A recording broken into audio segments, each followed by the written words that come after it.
Please, please, please. Thank you all. Take your seats, please.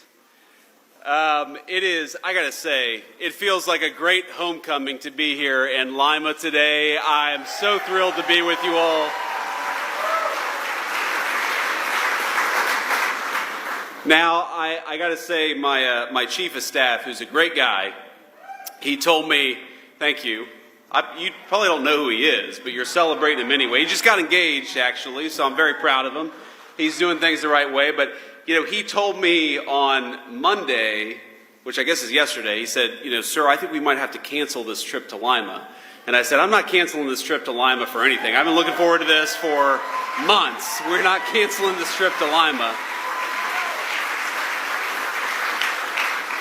And I don't know if you guys saw, but there's nothing going on in the news at all that would justify me canceling this trip to Lima. Why the hell would we cancel the trip to Lima, Ohio? It's a boring day in the White House, as you guys have probably seen. So let me offer a few words of appreciation. So I could probably thank half the people in this room, and I'm so thrilled to be with you this evening. And there are a few by name that I want to call out. So first of all, and I'm not even going to try to pronounce your last name, I never do, but Alex T., the great chair of the Ohio GOP. Thank you, Alex, for everything that you do.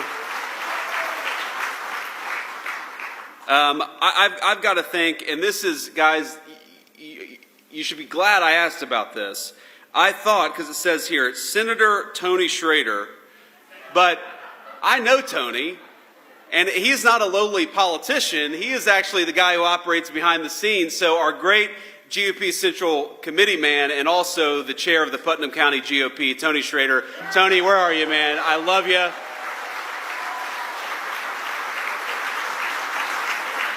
Hey, Tony's been so good to me from the very beginning, and I'm going to tell a little story here. That's what I'm going to do. You guys are going to be stuck here for 45 minutes me telling stories. I'm just in such a good mood. Unfortunately, we've got these cameras back there, so I got to be a little bit careful. If I say something really stupid, somebody's got to stand up here and stop me before I embarrass myself in front of national TV here. But Tony Schrader was, when I decided to run for office the very first time, it was the Senate race back in Ohio in 2022. And so this is sort of early 2021 when I'm going around and giving speeches. I haven't even declared my candidacy yet. And Tony Schrader was actually backing somebody else in the primary. Now, Tony was backing a person who is a very dear friend of mine, Jane Timken, who's, I don't know if Jane is here, but Jane, hey Jane, how are you? But that was a hard-fought primary, a bunch of really good candidates.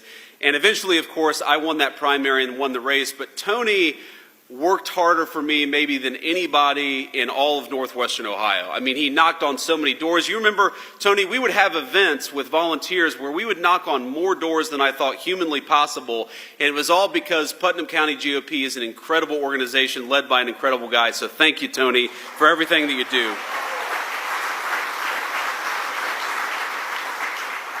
Of course, no thank you here is complete in Lima, Ohio, without thanking our great Allen County GOP Chairman Keith Cheney, who has an incredible voice. He was the announcer. Keith, I think if I had your voice, I would have been vice president earlier than I made it, man. But, nobody is endowed with perfect gifts here. And, of course, GOP volunteer Kurt Kaufman. Kurt, thanks for everything that you do. We said hello backstage. Thank you, Kurt. All right, so I got my thank yous, at least by name, at least until I noticed somebody else's face in the crowd here. But people always ask me what it's like to be Vice President of the United States, and I'll tell you a couple stories that illustrate that. So first of all, I didn't know that the president would make me his vice presidential running mate until literally the morning of the GOP convention. And if you walk back in time, you remember what happened. So the Saturday before the GOP convention, the president, I actually flew down to Florida to meet with the president, and we talked. It was the first time I had ever talked with him explicitly about becoming his running mate. And he said, I'm not sure what I'm going to do, but it's probably going to be you, so go have fun the next couple of days. How do you have fun the next couple of days when that's what the president tells you? And of course, so that evening he flew up to Pennsylvania to do a rally in Pennsylvania, and that was the famous moment where he turned his head and missed I think what would have been one of the great tragedies in American history, not just a tragedy for him personally, and I really do believe, I'm a person of faith, I imagine most of you are too, I believe the hand of God prevented America from experiencing great national tragedy in that moment.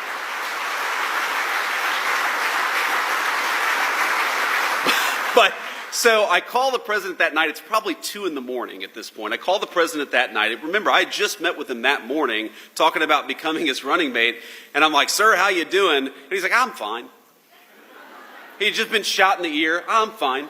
You know, nearly lost his life, but totally fine. He goes, how's it playing out there? And I'm like, Mr. President, I think it's playing pretty damn well, because remember, he had that photo where he raises the fist iconically, and I said, I think that photo is going to go down in history as one of the great photos, and of course, I was right about that. So the morning of the convention, the morning he announces me to be his nominee, he calls me at around 11:45, and I'm not kidding you, I don't answer the phone. And I don't know what had happened. We had just landed in Milwaukee. We've got 3 little kids. You know, it was a hot day. We were trying to get through all the security to get to our hotel room. I don't know what happened. So I call him back 15 minutes later, and he answers the phone, and he says, JD, you just missed a very important phone call. I said, yes, Mr. President. And he said, I'm going to have to select somebody else now. And of course, you know, my heart stops, and I think he's actually going to do it. But then he asked me to be his running mate. He actually talks to my son, and you know, the rest is history, right? The rest is history. So that's the first story. The second story that I'll tell you is we've probably been in the Oval Office for all of 10 days. And I'm sitting there, and we have a phone call with a foreign leader. I won't mention who. And it's a tough phone call. There are some tough issues that we have to work through with this foreign leader. And he asked me to come sit behind him at the Resolute desk so that if I need to say anything, I can just speak directly into the speakerphone. And it's early in the administration, so there's not a whole lot in the Oval Office yet. And there's this sort of wooden box with a red button sitting on the Resolute desk. And I think to myself, that's probably not a button that you want to press, right? So we're talking to this foreign leader, and the president looks over at me, puts the foreign leader on mute, and says, this is not going very well, and he presses the red button. and my eyes get really big, and I'm like, Mr. President, you know, what just happened? And he looks at me and he goes, nuclear. Nuclear. And 2 minutes later, a guy walks in with a Diet Coke, and he looks back at me and he says, it wasn't nuclear, it's just the Diet Coke button. And that's... So that's the kind of guy, my fellow Republicans, that we have as the President of the United States, a guy who can do a good job, but keep a sense of humor.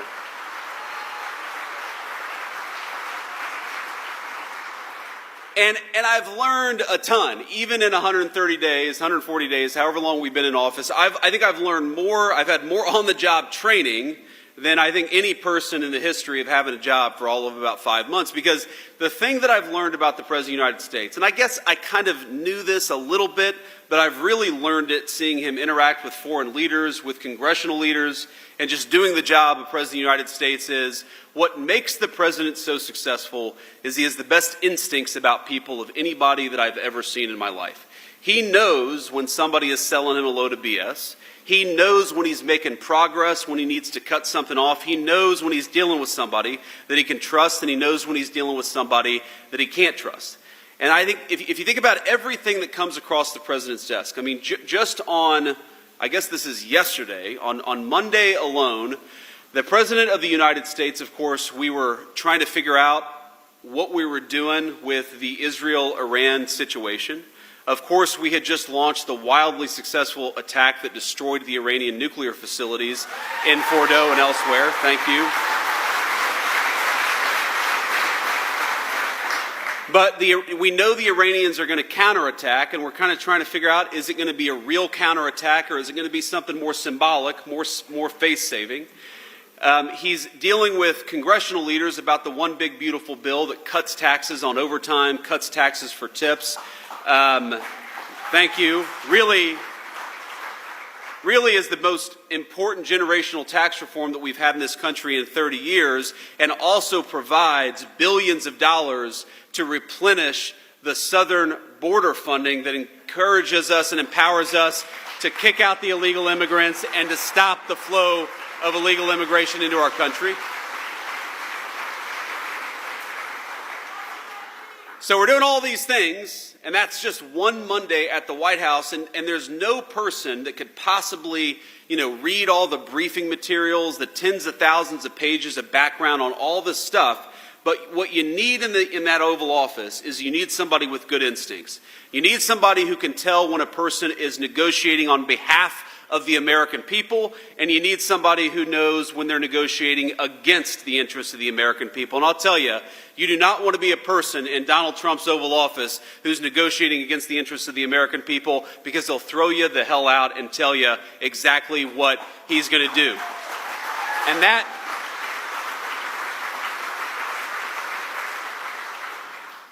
that is what I think makes him an effective president. It's what makes him an effective leader for the American people. And I will say, I'm obviously extremely biased, but 130 days into this term, we have got a lot to brag on from the Trump administration and what we're doing in Washington, D.C. Let me run just through a few of the ways in which the Trump administration has been wildly successful. And let me start with the thing that is, of course, in the news. And what the president said going back 10 years, if you look at the campaign in 2015 and 2016, and he said it consistently through his second term, is that he does not want Iran to have a nuclear weapon. It's very simple. It destabilizes the entire region. It gives this terrible regime leverage over the United States of America. As the president often jokes with me, everybody in Iran calls the Iranian leader the supreme leader. That's a pretty amazing title if you think about it. But he looked at me in the Situation Room a few days ago and he said, Mr. Vice President, you don't have to call him the supreme leader, but you would if the guy had a nuclear weapon. Because the leverage that nuclear weapons give you to destabilize the world, to destroy our economic interests, to destroy our national security interests, you don't want the worst people in the world to have a nuclear weapon. So what did the president do? For 60 days, he negotiated aggressively to encourage that Iranian regime to give up those weapons peacefully. And by the way, he was more than willing to accept a peaceful settlement to that problem. But again, this comes back to instincts. When the president realized that there was not going to be a peaceful settlement to that problem, he sent B-2 bombers and dropped 12 30,000-pound bombs on the worst facility and destroyed that program.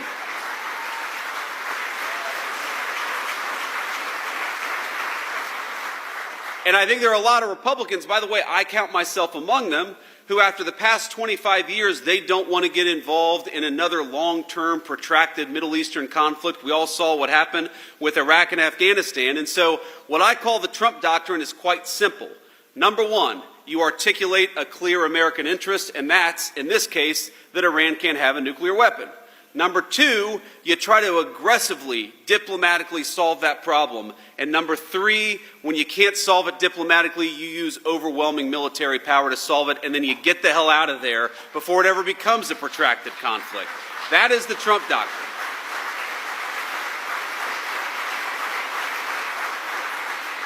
And to the Americans who are worried about this becoming a protracted conflict, I think the president solved that very quickly. Not only did we destroy the Iranian nuclear program, we did it with 0 American casualties, and that's what happens when you've got strong American leadership.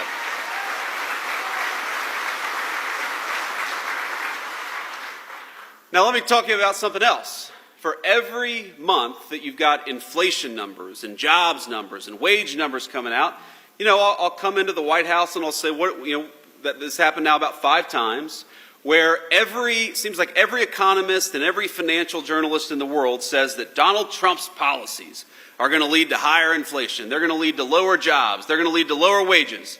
And for now, 5 months in a row, every single time we come into the news, and it turns out the economists' expectations missed. Because wages are higher, inflation is lower, and our economy is roaring in a way that it has not in a very, very long time. That is thanks to good presidential leadership. And I'll bring it back to instincts, because when the president came into office, he said, frankly, what he's been saying for 30 years, that we have got to stop allowing foreign companies to take advantage and foreign countries to take advantage of the United States of America. Why Why in God's name would we allow cheap slave labor manufactured stuff from a foreign country to come into our country, undercutting the wages and jobs of American workers? And the reason we allowed that to happen is for 30 years we had a bipartisan failed consensus that we ought to let cheap plastic garbage come into our country at the expense of American jobs and the American families who depend on those jobs. You know what President Trump said? On April the 2nd, he said, if you try to undercut the wages of American workers, if you try to bring in this crap, if you try to expose the American worker to an economic unfairness that you don't force your own countries to deal with, we are going to slap a big fat tariff on what you bring into this country. We're going to penalize you. For once, finally, we had an American president who said, if you want to destroy the wages and the jobs of American workers, you're going to pay a big fat penalty because of it. And that, I believe, has saved the American economy.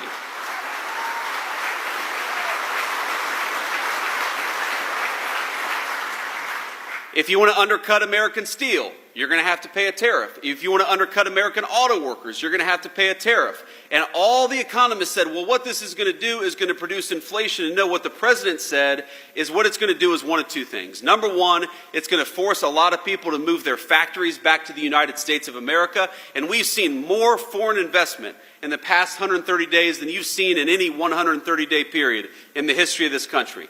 Or, he said, what it's going to cause is these foreign countries are going to open up their markets to American manufactured goods. Because here's the crazy thing. You go to Germany, you go to Japan, you go to South Korea. Some of these countries, by the way, are very important allies of ours.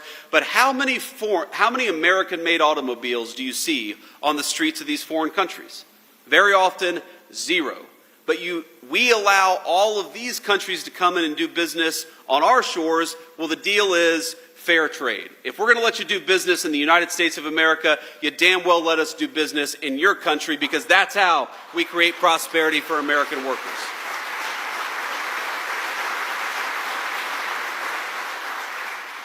And the final and most important thing, and I think this is the most important issue confronting this country, and it was certainly the most important issue that was destroying this country over the past 4 years, and that is the issue of illegal immigration.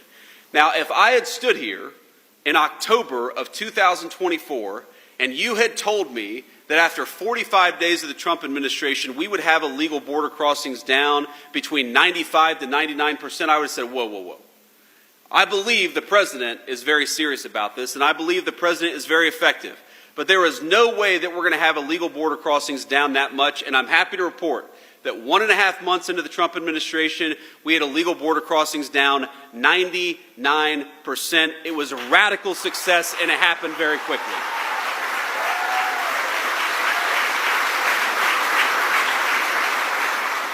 And I believe, ladies and gentlemen, that saved the United States of America, because we know exactly what the Democrats, not because we had to read their minds, but because Democrats would go out and say that what they wanted to do with those 25 million illegal aliens is give every single one of them the right to vote and turn them into permanent wards of the Democratic Party. And if we allowed that to happen, if we allowed the Democratic Party to import voters instead of persuade voters, that would have been the end of American democracy. You hear the American media say all the time that Donald Trump is a threat to democracy. The threat to the democracy is Democrats importing voters instead of persuading their fellow citizens.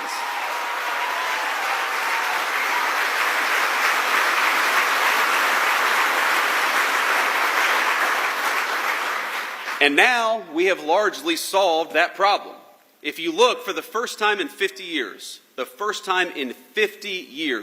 we now have net negative illegal immigration. That means we're deporting more people than are coming in through illegal immigration. That is the biggest testament to a change in presidential leadership. And I was in the Senate when the Democrats were trying to say that the thing that we had to do was pass this ridiculous, massive new set of laws and new set of amnesties to get control of the American southern border. And as the president said at the State of the Union just a couple of months ago, it turns out you didn't need a big new law to secure the border. You just needed a new president of the United States.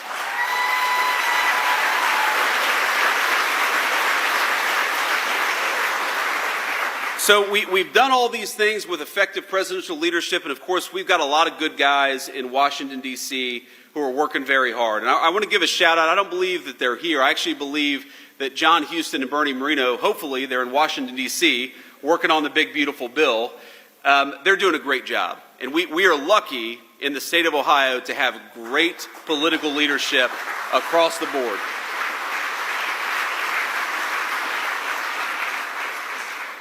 You know, Bernie, I remember talking to the president about Bernie Moreno's candidacy, and, you know, the president really, I mean, look, Sherrod was a tough candidate. Sherrod Brown was a tough candidate. He always did better than national Democrats, and the president himself was a little skeptical that anybody, and we had a lot of great candidates running in that race, the president was skeptical that anybody could beat Sherrod Brown.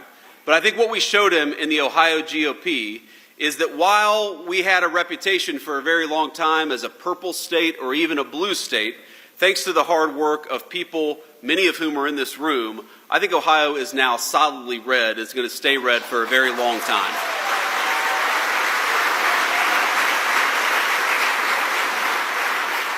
But you and I know that's not going to come without a lot of hard work, and I want to talk just a little bit about what that means, because, look, I am very much a product of this political party, of this Ohio GOP. I would not be where I am without it. I believe, in fact, the first time that I've driven on 75, and I've got my Midi purple tie, Middletown Middies, our color's purple here. I wore it in honor of the Middletown Middies. The first time that I've driven on I-75, I'm pretty sure as vice president, was to come to the Lima GOP event here today. And I think about the number of times, thank you, Keith, the number of times that I've driven up and down Interstate 75 as a kid when I was working at a tile warehouse delivering tiles to Findlay, Ohio, or as a, there we go, or as a Senate candidate who was trying, showing up and speaking to groups of 12 people trying to earn votes. I think that what is so great about the Ohio GOP is that we really are strong top to bottom. We've got great candidates running for statewide office, but we've got I see a lot of young people here, many of whom are getting involved in politics for the very first time.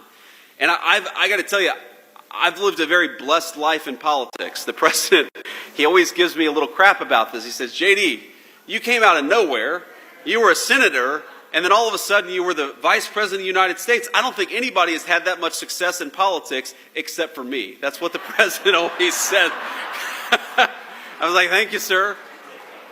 I guess I'm the second, he always calls me the second most upwardly mobile politician, because he was the first. He came from no politics to president of the United States. So, but the thing is, you don't get people who run for political office without cultivating talent and cultivating the grassroots and actually encouraging people to get involved at every level of government. There's a lot of important stuff that we're working on at Washington, D.C., but there's a lot of cool stuff happening right here in Allen County, Ohio. There's a lot of important stuff that are happening at the State House. And frankly, a lot of the great political leaders of the future are going to learn from the political leaders of today at the Ohio State House or at the federal Capitol in Washington, D.C. The first exposure I ever had to politics was actually as a page in the Ohio Senate when I was a student at Ohio State University. That was the first time I had ever been exposed to the American political system, working for a great state senator by the name of Bob Schuler from southwestern Ohio. And I'm sure a lot of you remember Bob Schuler. He was a good guy. The first person who taught me how to respond to a constituent was Bob Schuler. The first person who taught me how to write a good letter and to research an issue was Bob Schuler. And my point here is that what you guys are doing is cultivating the people who are going to run this country and lead this country for the generation to come. So this party is what makes America great. This party is what makes it possible for us to run good candidates and to win elections in the future. And I just want to say from the bottom of my heart, this feels like a homecoming because it is, because I wouldn't be here. I wouldn't be the Vice President of the United States without many of the people in this room. And from the bottom of my heart, I thank you and I love you.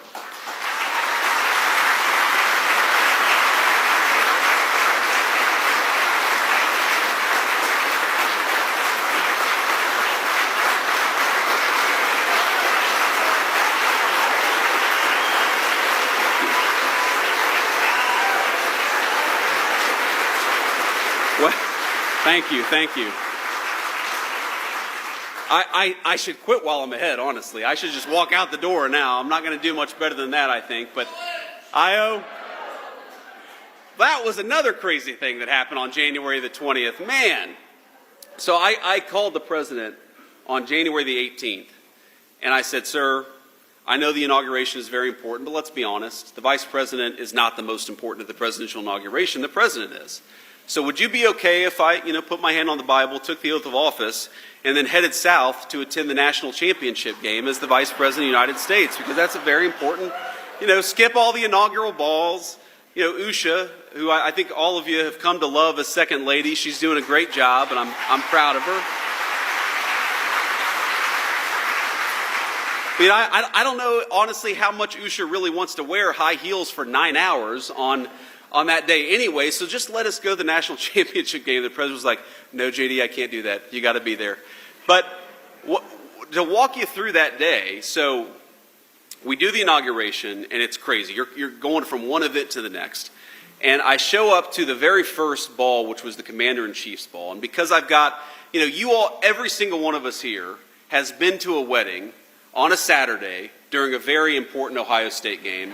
And we love the people who are getting married, but we're also like, why the hell did you have to have your wedding on an Ohio State game? And you've got the guy, who's sitting outside the bathroom on his phone or has got his iPad out. Every single one of us has been to a wedding like this. You all know what I'm talking about, okay? Well, I was that guy because every single one of my buddies was like, we're proud of you for becoming vice president, but could we get the hell out of here and watch this Ohio State game? So what we did is that we rented a conference room where they did the Commander-in-Chief's ball, and we actually, we had an open bar, we turned it into a big party, and we had the Ohio State game on. So I go in there, right, for like 20 minutes. It was the only 20 minutes that I kind of got to myself, and I, hung out with my buddies, and we watched Ohio State, and if you remember this game, Ohio State got a massive early lead over Notre Dame, right? The beginning of the game was very, very good. So I kind of started to relax a little bit. It's like, oh my God, I just got inaugurated vice president, and the Buckeyes are going to the national championship all on the same day. This is the best day of my life, right? It's not going to get much better than this. And then, we went to a couple balls, and then I think it was after the second ball, before the third ball, I was watching on the TV, and Notre Dame started to catch up a little bit. If you all watch this game, you remember Notre Dame started to catch up a little bit. And so I was like, you know what? I'm going to be late to the third ball, and I'm going to sit here and watch this game. Because if Ohio State loses, I'm going to hate myself forever for not having sat here and cheered on the team during these final moments. Of course, it all worked out. Ohio State won. They came to the White House. I don't know if you saw, I broke the damn trophy when they came to the White House. That was one of the most embarrassing moments of my life. I was hoping that, no, we didn't see that. We didn't see that, JD. No, all of you are laughing. Everybody saw it. But the point is that it was an amazing way to connect the great Buckeye state of Ohio and what was happening, because without this state's GOP in particular, Donald Trump would not have been president the first time, and we certainly wouldn't have the great Senate majority that we now have for the second administration. And the president, as you all know, he actually has a very deep affection for the state of Ohio, because he was the person who turned Ohio really from a purple state to a red state. I mean, all of you remember this. I mean, where is Bob out there? Is Bob Paduchik out there? There's Bob Paduchik. Give it up for Bob Paduchik.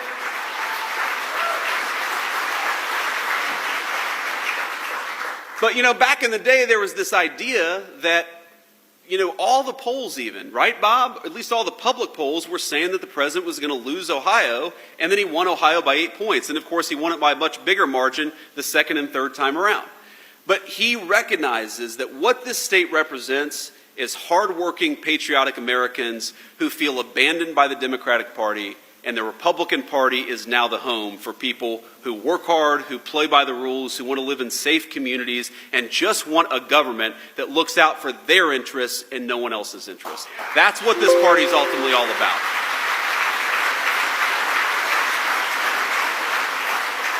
Because when I see that wage growth is the highest that it's been for working people in 60 years, working and middle-class people, the highest wage growth we've seen in this country for 60 years. When I see those inflation numbers keep on coming in below expectation month after month, those are statistics. And those are numbers that, of course, we celebrate. But what I remember is a woman I met on the campaign trail, and you all are going to hate me, but she was actually from Michigan. Don't hold it against her. She's very sweet woman, who told me that she was giving up some of the essentials because she was raising her grandkids, and I know a lot of you probably are involved in your grandkids' lives in a big way. She was one of these grandparents whose daughter had lost her life to a fentanyl overdose. That fentanyl overdose brought in, of course, by the fentanyl poison brought in by the Mexican drug cartels. And she was talking about the ways in which, normally we'd like to have ground beef, but we're gonna cut back on ground beef and just, not go without this week. Or, normally I like to make them eggs in the morning, but we're just going to do toast in the morning because eggs are a little expensive. And she walked me through all the ways in which, because she was taking care of kids she hadn't anticipated, and because grocery prices were going up so much under the Biden administration, that she was struggling financially in a way that she never had in her entire life. And I thought about the common thread that tied together this woman's suffering to the political leadership in Washington, D.C. First of all, why was her daughter gone in the first place? Because our leadership decided that we were going to let illegal Mexican drug cartels bring this poison into our country in the first place. That was the first way our leadership failed her. The second way our leadership failed her is with economic policies that made it so unaffordable that she gave up eggs and decided that she was just going to have her grandkids eat toast. The third way that this country had failed her is because the education system, where she just wanted to send her grandkids to learn reading, writing, and arithmetic, she was terrified that they were falling behind, that they were learning, if anything, propaganda from political activists instead of the basics that would help them get ahead in life and eventually have a good career to be able to provide for themselves. At every step of the way, the previous administration had failed this woman, and I could see it in her eyes, the American dream, this very idea that the next generation is going to be better than the generation that came before it. She was losing faith in that American dream. Now, I haven't talked to that woman since we were elected. I haven't talked to that woman since the campaign stop where I met her probably 7 or 8 months ago. But when I see that energy prices are lower, when I see that illegal immigration is down, when I see that fentanyl overdoses are down, when I see the president under his leadership, we're arresting Mexican drug cartel members at record numbers, what I see is an Ohio Republican Party and a national Republican Party that is fighting successfully for the American dream.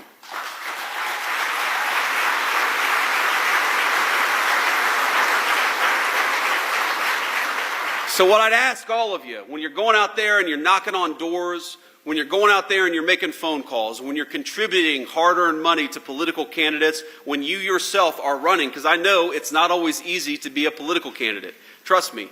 In Washington, D.C., they have this thing where I think it means we're number one in Washington, D.C., but all the pink-haired people throw up this sign, and I think, that means we're number one, right? I choose to take that as that symbol in Washington. But all kidding aside,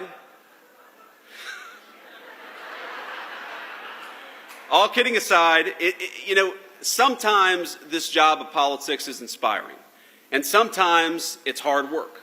And you take the good work, the inspiring work with the hard work, but I want you to remember that what we're trying to do is create the kind of country where that woman's grandchildren can grow up and go to a safe school where they get a good education. We're trying to create the kind of economy where those grandkids, if they work hard and play by the rules, can provide for their family with a dignified, high-paying job. We're trying to create the kind of country where that woman knows that her leadership cares more about her and her family than they do about Mexican drug cartels. We are trying to create the kind of country where the American dream is alive and well. We're off to a good start. Thank you for all you've done to help us. God bless you guys.